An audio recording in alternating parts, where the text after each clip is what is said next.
Алла тағаланың тірі болуы, ұлы жаратушының әу бастан бар болған сипаттарының бірі. Ұлы жаратушы барлық істер мен қозғалыстарда білуші, қалаушы, естуші болғандықтан, оның әл-хая тірі болуы сипатымен сипатталуы міндетті болып саналады.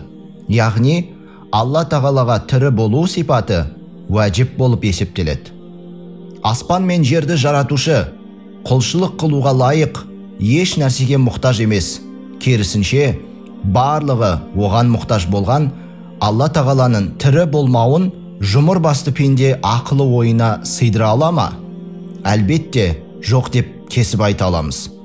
Бұл жайында Алла тағала Фурқан сүресінде сондай еш өлмейтін тірі Аллаға тәуекел ет деген.